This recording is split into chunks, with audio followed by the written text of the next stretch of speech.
예루살렘에 이르니 형제들이 우리를 기꺼이 영접하거늘 그 이튿날 바울이 우리와 함께 야고보에게로 들어가니 장로들도 다 있더라. 바울이 문안하고 하나님이 자기의 사역으로 말미암아 이방 가운데 사신 일을 낱낱이 말하니 그들이 듣고 하나님께 영광을 돌리고 바울더러 이르되 형제여 그대도 보는 바에 유대인 중에 믿는 자 수만 명이 있으니 다 율법의 열성을 가진 자라. 내가 이방에 있는 모든 유대인을 가르치되 모세를 배반하고 아들들에게 할례를 행하지 말고 또 관습을 지키지 말라 한다 함을 그들이 들었도다. 그러면 어찌할꼬 그들이 필연 그대가 온 것을 들으리니 우리가 말하는 이대로 하라. 서원한 네 사람이 우리에게 있으니 그들을 데리고 함께 결례를 행하고 그들을 위하여 비용을 내어 머리를 깎게 하라. 그러면 모든 사람이 그대에 대하여 들은 것이 사실이 아니고 그대도 율법을 지켜 행하는 줄로 알 것이라. 주를 믿는 이방인에게는 우리가 우상의 제물과 피와 목매어 죽인 것과 음행을 피할 것을 결의하고 편지하였느니라 하니 바울이 이 사람들을 데리고 이튿날 그들과 함께 결례를 행하고 성전에 들어가서 각 사람을 위하여 제사 드릴 때까지의 결례 기간이 만기된 것을 신고하니라. 아멘. 아멘. 오늘 설교 제목은 믿음 안에 자유하십니까? 라고 하는 제목으로 함께 하나님의 말씀을 나누겠습니다. 이제 성령의 경고가 계속됐어요. 형제자매들이 반대함에도 불구하고 사도 바울은 드디어 예루살렘에 도착을 합니다. 근데 이제 하여간 예루살렘 교회에 있는 성도들이 따뜻하게 맞아줬던 것 같아요. 환영을 했습니다. 야고보와 그 당시 이제 교회에 굉장히 중요한 지도자였는데 야고보와 또 함께한 장로들이 와서 사도 바울의 일행을 맞이합니다. 또 그들에게 사도 바울이 이방인들에게 전했던 하나님의 복음 그리고 그곳에서 일어났던 그 기적과도 같은 하나님의 구원의 소식을 전해요. 그랬더니 사도 야고보와 또 그 장로들이 굉장히 기뻐합니다. 그런데 곧바로 좀 걱정을 해요. 무슨 걱정을 하냐면 한 수만 명 정도 되는 사람들, 유대인들이 예수를 믿었어. 근데 이들이 아직도 율법을 열심히 지키고 있습니다. 그런데 그들이 바울에 대해서 오해를 하고 있는데 바울이 율법을 폐해버려라. 할례도 받을 필요 없다. 이렇게 해서 모세의 율법을 완전히 없애버리는 아주 그냥 무시하는 듯한 그런 선교를 하고 있다라고 오해를 하고 있는 거예요. 그런데다가 그뿐만이 아니라 이제 야고보의 이렇게 문맥을 보니까 아마 위해를 가할지도 모르겠습니다. 라고 경고를 합니다. 우려를 표명해요. 그랬더니 그러고서 이제 그들이 내놓은 해결책이 뭐냐면 결례, 이게 이제 몸을 깨끗게 하는 의식이에요. 서원이라고 하는 것은 하나님 앞에 맹세를 하는 의식인데 그러려면 몸을 깨끗게 하는 그런 의식이 필요했어요. 그 결례를 하는 사람들과 함께 몸을 깨끗하게 하고 그들의 머리를 깎는 비용을 대십시오. 이렇게 얘기를 해요. 머리를 깎는 비용 그러면 이제 머리 깎는 비용이 뭐 얼마나 드나 그렇게 생각하지만 사실은 그 안에는 제물을 바치는 것까지 맹세를 위해서 머리 깎고 제물을 바치는 그 모든 비용을 다 포함한 얘기예요. 그 당시 유대인들에게 그 비용을 대신 대준다는 것은 아주 명예로운 일이었습니다. 또 경건한 일이기도 했어요. 그러니까 이제 그대로 사도 바울이 따릅니다. 이를 보고 일부 신학자들이나 사람들은 사도 바울이 목숨을 건지기 위해서 유대인들 율법과 타협을 했다. 이렇게 비판적인 시선으로 바라보는 사람도 있지만 이건 뭐 있을 수 없는 일이에요. 우리가 2주간 봤잖아요. 그죠? 사도 바울이 복음을 증거하기 위해서는 예수 그리스도의 소명을 다 완수하기 위해서 생명조차도 조금도 아끼지 않았던 사람입니다. 그러니까 여기에는 분명히 뭔가 특별한 의미를 담고 있음이 틀림없습니다. 오늘은 그 의미를 같이 한번 생각해 보면서 오늘 제목에 있는 것처럼 믿음의 아주 중요한 덕목 중에 하나가 있는데 그게 바로 이 자유입니다. 자유라고 하는 것에 대해서 우리 함께 알아보고 싶습니다. 그런데 그 전에 예수를 믿었지만 여전히 율법에 이렇게 매여 있는 사람들, 그 사람들에 대해서 잠깐 알아보고 싶어요. 20절을 보면 맨 끝에 있어요. 수만 명이 있으니 다 율법의 열성을 가진 자다. 이렇게 쓰고 있어요. 여러분 초대 교회, 특히 예루살렘에 있는 교회는 대부분 유대교 신자들이 뭐 거의 대부분이 유대교 신자들로 구성되어 있어요. 그러니까 이제 아마 이 사람들이 예수를 믿었음에도 불구하고 여전히 율법을 지키고 있었던 것 같아요. 열심히 그것도. 근데 여기서 이 율법에 대해서 한번 정리를 하고 설교를 해야 될 것 같아요. 우리는 지금 이제 어떤 시대를 살고 있습니까? 율법의 시대를 살고 있나요? 아니죠. 믿음의 시대 혹은 은혜의 시대를 살고 있습니다. 그러니까 이제 우리는 율법에 대해서 이렇게 관심도 없어요, 사실. 좀 무관심해요. 그리고 율법 그러면 괜히 별로 좋지 않은 인상을 갖고 있는 것도 사실입니다. 그런데 율법은 누구에게 받은 걸까요? 하나님께 받았어요. 하나님께. 그래서 율법은 하나님이 주신 것이고 하나님이 주신 것이라면 그 당시 이스라엘 백성만이 아니라 지금 우리 하나님의 백성들도 귀하게 여기고 따라야만 하는 것들이며 틀림없습니다. 예수님께서 이 땅에 오셔서 늘 철저한 율법주의자들이었던 바리새인들과 늘 대립하셨어요. 그러니까 이제 예수님이 뭐 안식일도 잘 안 지키고 이러니까 예수님은 율법을 거부하고 율법을 좀 폐하려고 하셨나? 그렇게 생각하기 쉬워요. 근데 예수님은 절대로 그렇지 않았습니다. 예수님께서 바리새인들을 탓하셨던 것은요, 하나님께 받은, 모세가 하나님께로부터 받은 율법이 문제가 아니었고, 그 이후, 모세 이후에 이 율법을 기초로 수만 가지의 장로들의 유전 혹은 선조들의 가르침이라는 것을 발전시켜 왔어요. 이거를 막 얼기설기 발전시키면서 사람들은 율법 자체를 잊어버렸습니다. 율법을 주신 하나님의 그 의도, 하나님의 뜻은 오히려 옆으로 제껴놓고 선조들의 가르침, 장로들의 유전, 여기에만 막 매달린 거예요. 예수님께서는 그 어리석음을 탓하신 거예요. 그 어리석음. 사도 바울도 로마서와 갈라디아서에서 율법은 정말 존귀한 겁니다. 그리고 율법은 죄인인 우리들을 그리스도께 인도하는 아주 긍정적이고 선한 그런 능력이 있습니다. 역할을 합니다라고 분명하게 얘기해요. 그러니까 율법 자체가 문제가 아니고 장로들의 유전 아니면 자기들의 관습을 율법이다 착각하고 거기에 매여 있는 사람들이 문제인 거죠.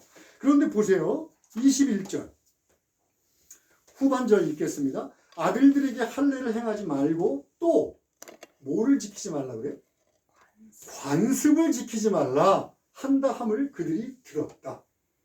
이들도 역시 율법 그 자체, 율법의 본질이 아니라 장로들의 유전, 조상들의 가르침 이런 거에 지금 얽매여 있는 거예요.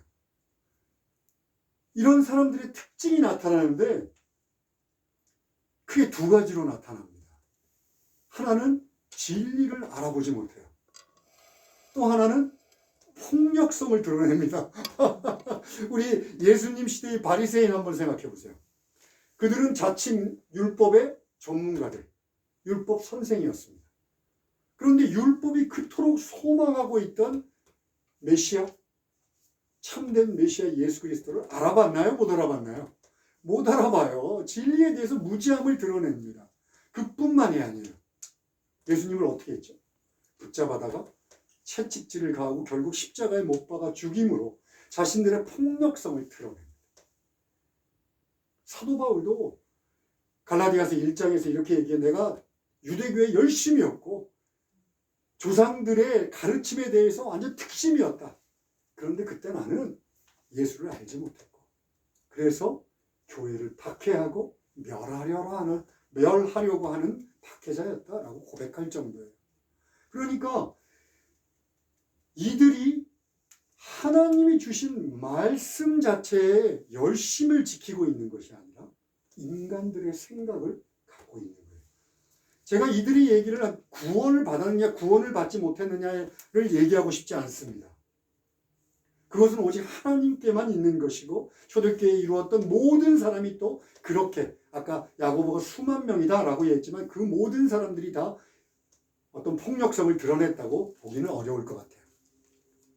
그런데 여러분, 인간의 가르침에 붙잡혀서 그 인간의 가르침을 믿고 있는 자신의 신념을 마치 신앙인 줄 알고 그것을 누군가 흔들려고 하면 거기에 폭력적으로 그들을 미워하고 폭력적으로 반응함으로 인하여 거꾸로 그 사람들은 예수를 믿었음에도 불구하고 억압당하고 어둠 속에서 미움 속에서 자신을 가둔 상태에 있는 거예요. 이것들이 바로 악순환되고 있는 것을 이야기하고 싶은 겁니다. 오늘날의 교회에서도 이게 나타나기 때문에 그래요. 예수를 믿었어요. 그런데 과거의 죄된 습관들, 아까 우리 오은정 자매랑 잠깐 이 다이쿠마치에 있는 사람 잠깐 얘기를 했지만 아직도 죄된 습관들, 그릇된 생각들, 그리고 교만한 죄성, 이것으로부터 탈출되어서 예수를 믿으면 새로운 피조물이 됩니다. 거듭 창조가 돼요. 새로운 피조물이 되었음에도 불구하고 진리인 것을 알지 못해. 진리를, 참된 진리, 예수를 믿으면 주어지는 것이 있어요. 바로 영적인 축복인데 평안, 감사, 기쁨, 그리고 오늘 우리가 나누고 싶은 모든 것으로부터 완전히 해방된, 특별히 죄로부터 완전히 해방된 자유라는 것을 누리며 살아야 되는데 그런 것이 있는지도 모릅니다. 교회에서 신앙생활을 하면서 그런 게 있어? 그뿐만이 아니에요. 그들의 특징은 폭력성으로 드러납니다. 자기 마음에 안 들어. 요즘처럼 누가 가서 두들겨 패고 채찍질하고 그러지는 않겠죠. 그런데 마음에 안 드는 사람들, 목사건, 장로건, 권사건, 아니면 같이 동료건 험담을 하고 욕을 해대고 뒤에서 수근거리고 그리고 왕따를 시킵니다. 여러분, 이들은요, 예수를 믿고 있음에도 불구하고 하나님이 주시고자 하는 기쁨, 감사, 평안, 그리고 죄로부터 완전히 해방되었다는 놀라운 해방감, 이런 걸 누리지 못합니다. 자, 오늘 설교는 이 사람들에 대해서는 여기까지만 하겠습니다. 오늘 사실 이게 중요한 게 아니라 바울의 본을 받기를 원하는 거예요. 바울을 보면서 바울이 어떻게 자유함을 누리고 있었는가를 보고 싶으니까 우리 교회 분들은 그런 분들 없으리라고 생각합니다. 혹여 나한테 조금이라도 그런 요소가 남아있다? 그럼 빨리 회개하고 하나님 앞에 나아가서 하나님 제게도 하나님의 영적인 진리들을 깨달을 수 있는 분, 그리고 그것을 누릴 수 있는 기쁨을 허락해 주십시오라고 기도해 주기를 바랍니다. 오늘 바울이 이 본문에서 보여주고 있는 믿음, 아까 그 행위, 이것은 설교 제목처럼 정말 자유함, 믿음 안에서 누리고 있는 자유함을 보여주고 있어요. 여러분, 사도 바울은 지금 우리들이 쭉 봤지만 예수 그리스도를 믿음으로 인하여서 예수 그리스도와 예수 그리스도의 십자가의 복음 이외에 그를 얽어매는 것들은 아무것도 없습니다. 그는 나중에 이렇게 고백해요. 예수의 십자가 이외에는 모든 것이 다 쓰레기 같았다. 좀 심하게 원어 표현대로 얘기하면 배설물 같았다. 이렇게 얘기할 정도예요. 그가 이렇게 얘기합니다. 오늘 그 본문에서 그가 정말 예수 그리스도 이외에는 전혀 구애받지 않고 있다는 것을 고린도전서 9장 20절 21절에서 그가 이렇게 얘기해요. 유대인들에게 내가 유대인과 같이 된 것은 유대인들을 얻고자 함이었다. 율법 아래 있는 자들에게는 내가 어떻게 됐다고? 율법 아래 있지 아니하나 율법 아래 있는 자같이 된 것은 율법 아래 있는 자들을 얻고자 함이었다. 율법 없는 자, 이방인들이죠. 율법 없는 자들에게는 내가 하나님께 율법 없는 자가 아니라 도리어 그리스도의 율법 아래 있는 자이지만 이방인들처럼 율법 없는 자와 같이 되었다. 왜? 율법 없는 자들을 얻고자 함이었다.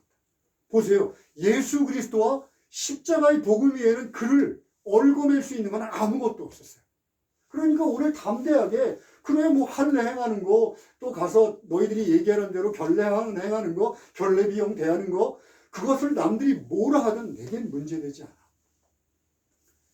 율법 아래 매어 있는 자들이 나의 이 행위를 통하여 예수의 복음을 좀 더 잘 믿고 그 믿음 위에 바로 설 수만 있다면 내겐 전혀 문제되지 않아 라는 것이 그가 예수 그리스도 안에서 누리는 자유입니다.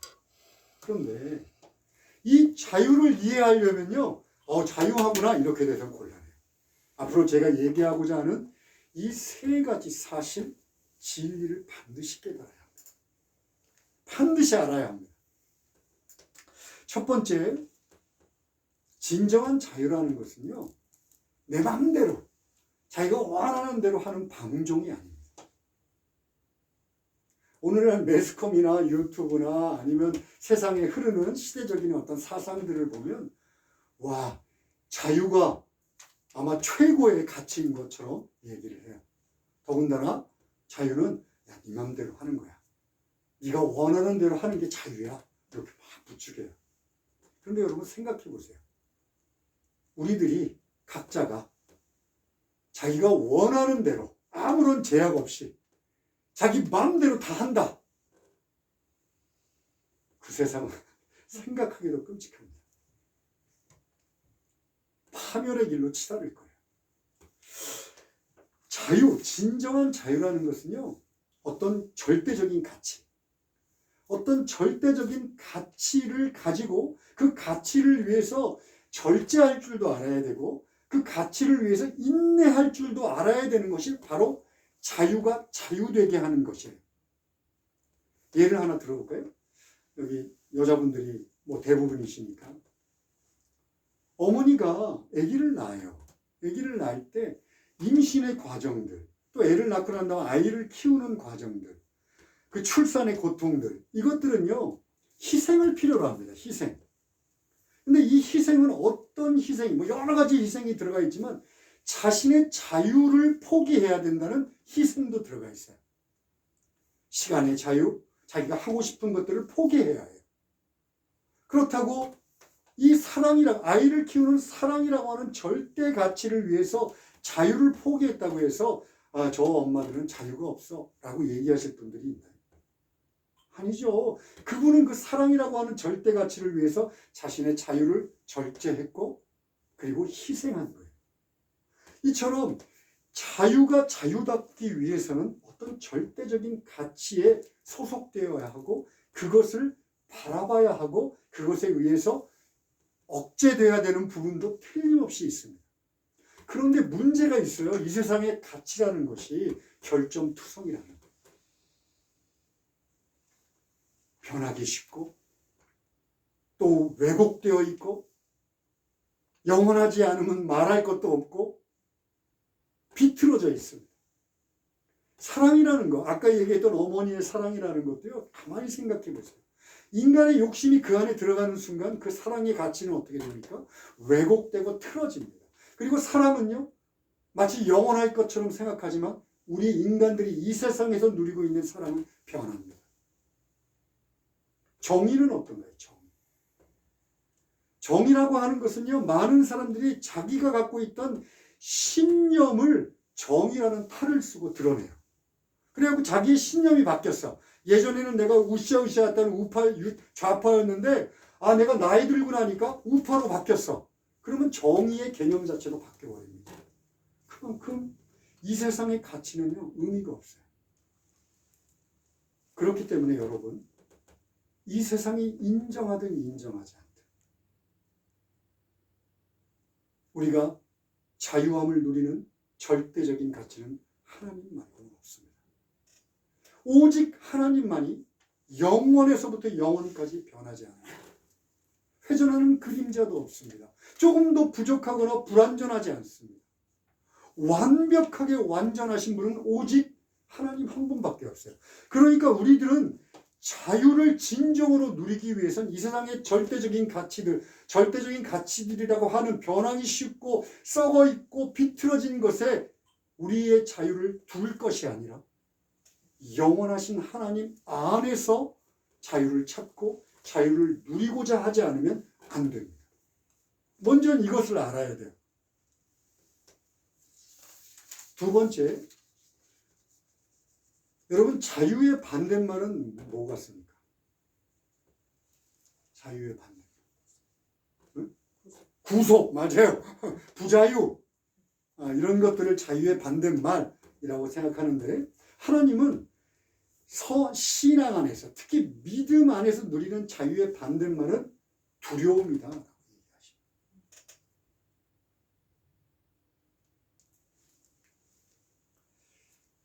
좀 전에도 제가 얘기했어요. 하나님 안에서 누리는 자유와만이 진정한 자유다라고 얘기했어요. 그런데 그러면 하나님 밖에 있는 사람들이 누리는 자유는 뭘까요? 그거는 죄다 얘기합니다.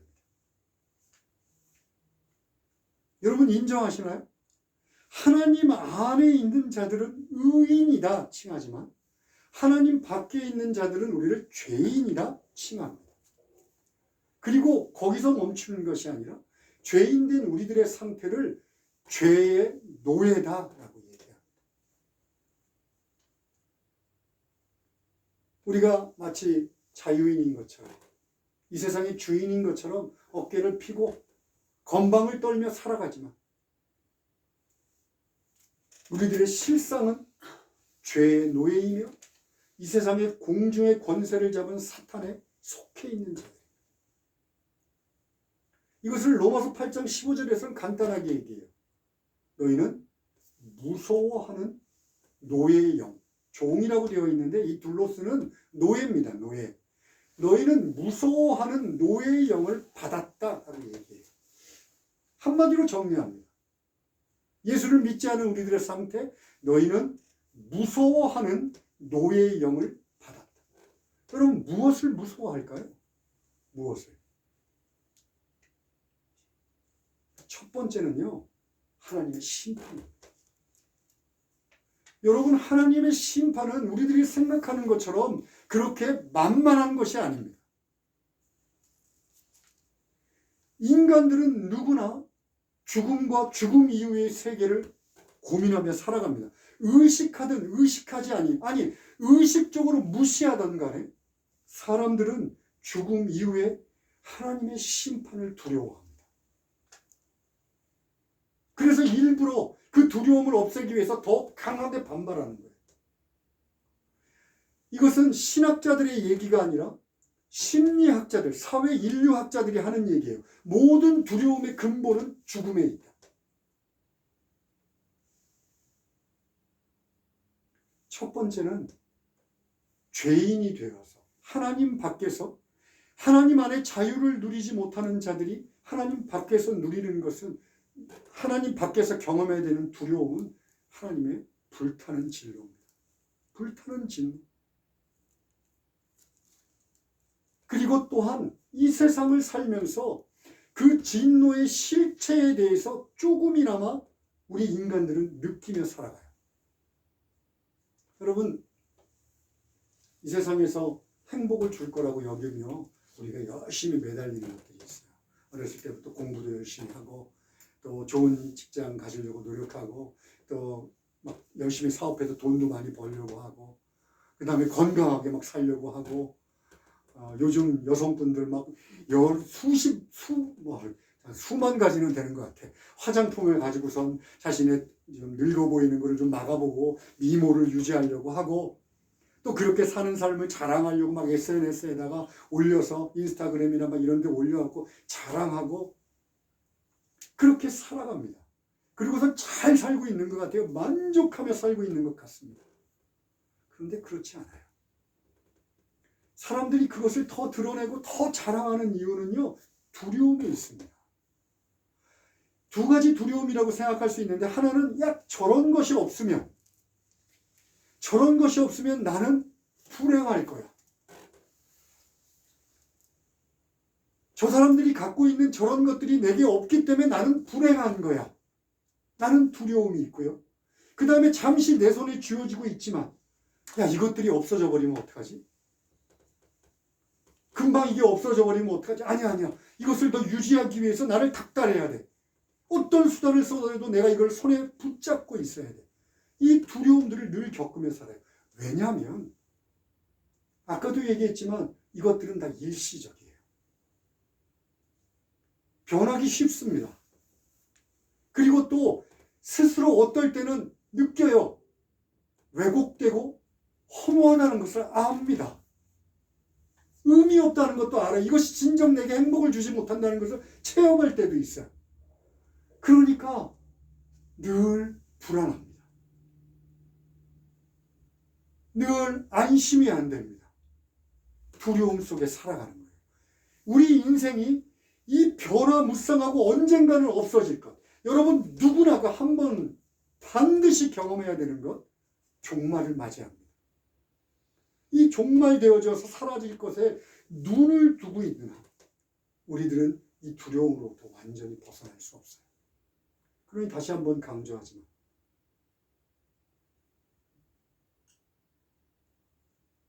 여러분 두려움을 느끼지는 않으며 평강 가운데 살 수 있는 방법은 뭘까요? 영원하신 하나님, 영원히 변하시지 않는 하나님. 그분이 나를 완전히 용서하셨다는 자유함, 이 자유함에 거하는 것 말고는 없습니다.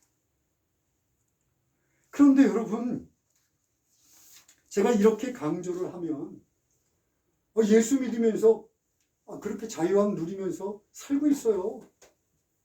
저는 문제되지 않아요. 라고 하는 분들이 많으실 줄 믿습니다.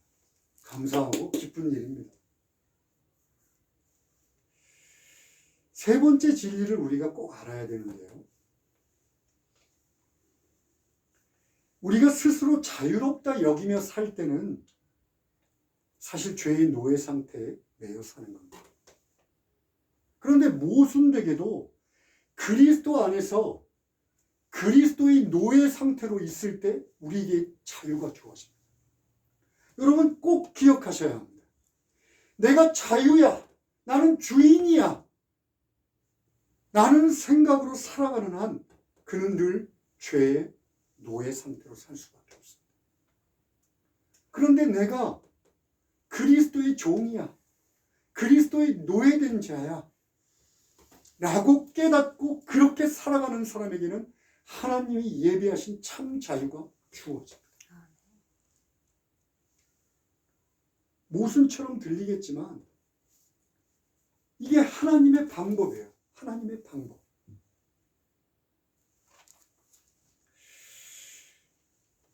로마서 6장에 보면 딱 두 가지 선택지밖에 없다 그래요. 우리는. 하나는 죄의 노예된 상태.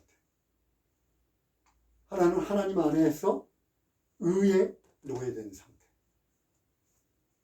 중간쯤 대충 걸치고 있으면 좋은데 로마서 6장은 우리에게 얘기합니다. 하나님 밖에 있을 때 죄의 노예된 상태. 그러나 하나님 안에 예수 믿고 하나님 안에 들어오면 의의 노예된 상태에 있다라고 얘기합니다. 이것에 대해서 가장 신실하게 몸소 자신의 고백만이 아니라 온몸으로 표현했던 사람이 누구냐면 바울이에요. 바울.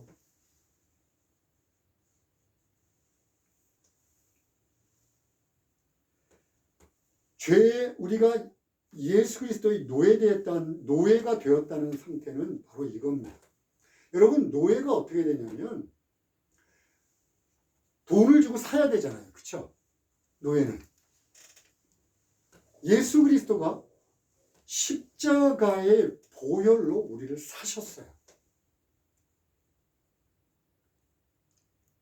다시 한번 얘기합니다. 여러분 내가 예수 믿고 구원받았다 이 개념은 뭐냐면 예수님께서 보혈의 십자가에서 흘리신 보혈로 날 산 거예요.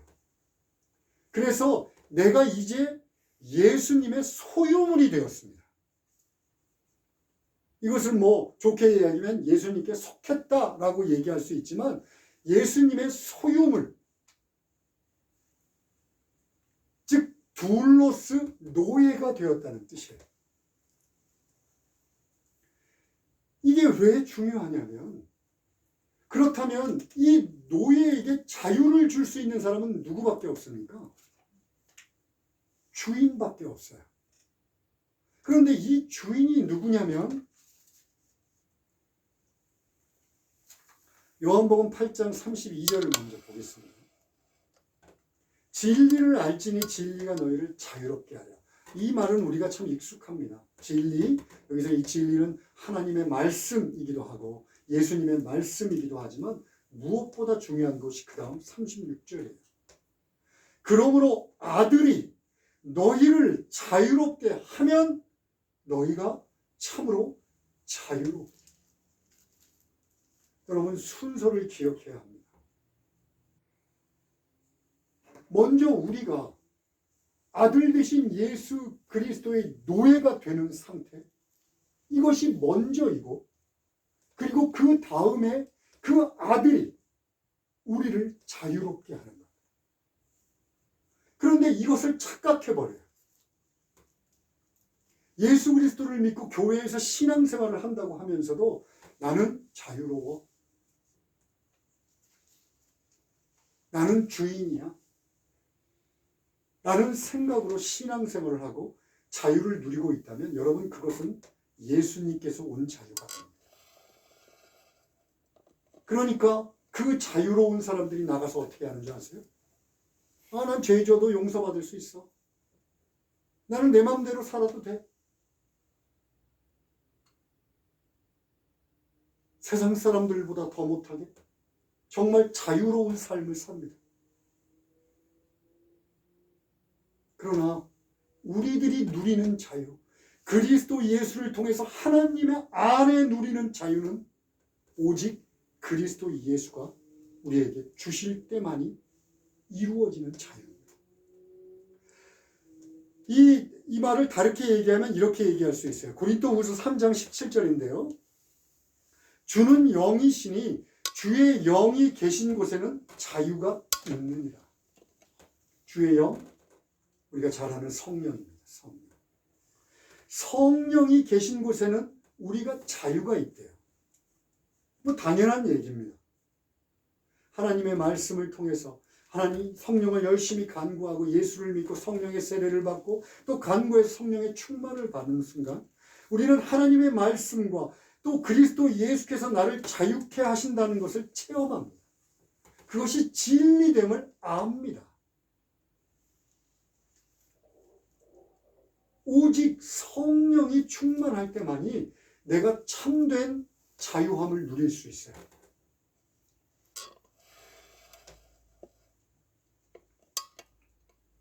제가 여기까지 말씀드리면 또 이제 똑같은 그 회로가 돌아갑니다. 아, 말씀과 성령 충만이구나. 아, 또 목사님 저 위해서 저 얘기하는구나. 알아요. 뭐 늘 들어서 이제는 잘 압니다. 말씀 보고 성령 충만하라는 거죠.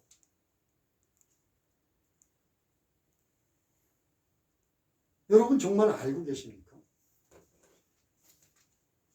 말씀 속에서 발견된 진리이신 예수 그리스도, 또 그 예수 그리스도의 영이 우리와 함께하면 우리가 참 자유를 누리며 산다는 거 참으로 알고 계십니까?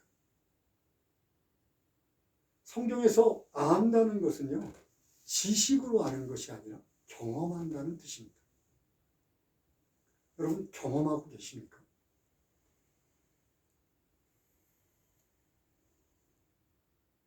이것을 경험하기 위해서는요, 첫 번째, 하나님의 말씀을 열심히 봐야 합니다. 열심히 묵상하고 열심히 연구해야 해요. 그리고 기도 중에 성령 하나님을 간구해서 성령 충만을 간구해야 합니다. 자, 이 두 개는 여러분 제가 하도 강조해서 여러분들 더 이상 얘기할 필요 없을 거예요. 그래서 하나님의 진리를 알고 하나님 예수 그리스도를 만나고 성령이 충만해지면, 근데요, 여러분들 그렇게 되면 여러분들이 굉장한 신앙의 능력을 갖고 우뚝 설 것 같죠? 정말 그렇게 해서 예수 그리스도를 찾으신 분은 노예의 상태가 됩니다. 낮아지고 낮아지고 겸손해지고 겸손해져서 자기는 아무것도 없고 오직 예수 그리스도만이 있다는 노예의 상태가 됩니다. 나는 정말 아무것도 아니구나. 진리이신 예수 그리스도를 발견하는 순간 내가 갖고 있던 이 신앙은 아무것도 아니었고 내가 자랑하던 것은 배설물과도 같았고 먼저는 이 깨달음이 있어야 합니다. 내가 낮아지고 낮아져야 합니다. 그렇게 감사함으로 하나님 앞에 내가 노예된 상태를 인정할 때 그제서야 하나님은 우리를 들어서 저 높은 절벽 위에 세우십니다. 이게 하나님의 방법이에요. 그런데 신앙생활하면서 높아지려고 하고 신앙생활하면서 이 세상 사람들보다 더 잘 살려고 하고 이 신앙생활하면서 내가 욕심껏 다 가지려고 하고 그러면 자유를 누릴 수 없어요.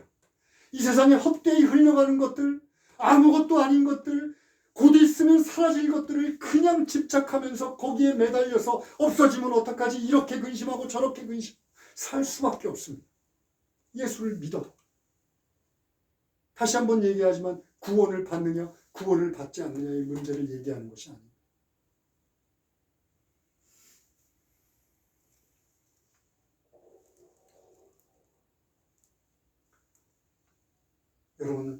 여러분을 낮추시는 하나님의 손 안에서 겸손하십시오. 내 인생이 힘들고 어려울 때 하나님께서 나를 낮추시고 계심을 깨달았고 바짝 무릎 꿇고 엎드리십시오. 내가 잘 나간다고 생각할 때 이것이 혹시 나의 착각이 아닌가?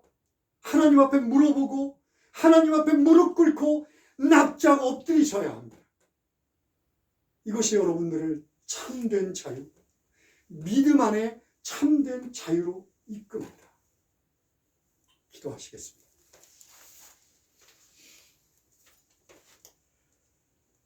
하나님 아버지, 저희는 무익한 종입니다.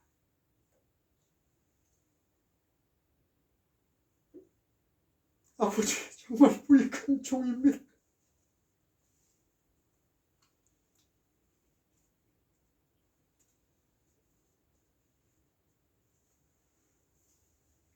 저희들을 사용하셔서